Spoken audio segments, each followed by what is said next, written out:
Hello my dear viewers, welcome back to my channel. ഇന്ന് നമ്മൾ നോക്കാൻ പോകുന്നത് കൃഷ്ണ മെസ്സേജ് ആണ്.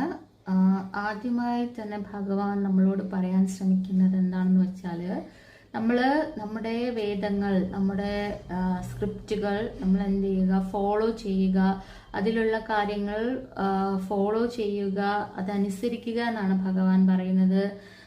എന്നിട്ട് നമ്മുടെ കർമ്മങ്ങൾ അതനുസരിച്ച് ചെയ്യുകയാണ് വേണ്ടത്. അല്ലാണ്ട് നമുക്ക് ഇതൊന്നും വിശ്വാസമില്ല, ഈ വേദങ്ങളിൽ എഴുതി വച്ചിരിക്കുന്നതൊന്നും ശരിയായ കാര്യങ്ങളല്ല, ഇതൊന്നും ഫോളോ ചെയ്യേണ്ട കാര്യങ്ങളല്ല എന്ന് നമ്മൾ ചിന്തിക്കുന്നത് വളരെയധികം തെറ്റായ ഒരു കാര്യമാണ്. പിന്നെ ഇത് ഉദ്ദേശിച്ചിട്ട് നമ്മൾ എന്ത് കർമ്മം ചെയ്താലും ആ കർമ്മത്തിന്റെ ഫലം നമ്മൾ അനുഭവിക്കേണ്ടി വരില്ല. നമ്മൾ ഈ കർമ്മത്തിനനുസരിച്ച്, നമ്മൾ ഇതിൽ വിശ്വസിച്ച് ചെയ്യുന്ന, ഇത് ഫോളോ ചെയ്ത് ഭഗവാന്റെ വാക്കുകൾ അനുസരിച്ച് നമ്മൾ ചെയ്യുന്ന ഓരോ കർമ്മത്തിന്റെയും ഫലം ഭഗവാനിൽ തന്നെയാണ്. നമ്മൾ അതിൽ ഭഗവാനിൽ അർപ്പിച്ച് നമ്മൾ ഓരോ കർമ്മങ്ങളും ചെയ്യുക എന്നാണ് ഭഗവാൻ ആദ്യമായി തന്നെ നമുക്ക് നൽകിയിരിക്കുന്ന മെസ്സേജ്. രണ്ടാമത്തേതെന്ന് പറഞ്ഞാൽ ഗ്രാവിറ്റിയാണ്.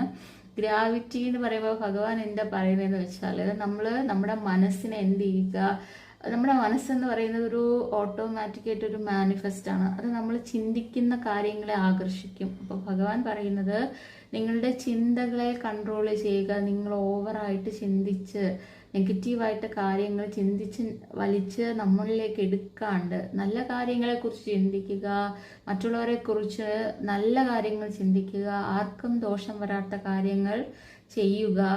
എന്നാൽ ചില ആൾക്കാർക്ക് ഒരുപാട് ജ്ഞാനമുണ്ട്, ഒരുപാട് കാര്യങ്ങൾ അറിയാം, പക്ഷെ അവര് ചിന്തിക്കുന്നത് മറ്റുള്ളവരുടെ ദോഷമാണ്.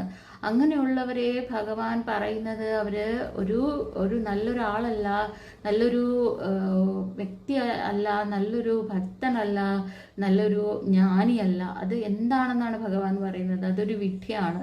ഒരിക്കലും ആ ആളിന് ജ്ഞാനമുണ്ടെന്നോ ഒന്നും പറയാൻ പറ്റില്ല. അപ്പോൾ ഭഗവാൻ പറയുന്നത്, എല്ലാവരോടും നന്നായി പെരുമാറുക, എല്ലാ ജീവികളോടും നന്നായി പെരുമാറുക എന്നൊക്കെയാണ് ഭഗവാൻ ഇവിടെ നമുക്ക് നൽകിയിരിക്കുന്ന ഉപദേശം അല്ലെങ്കിൽ അഡ്വൈസ് എന്ന് പറയുന്നത്.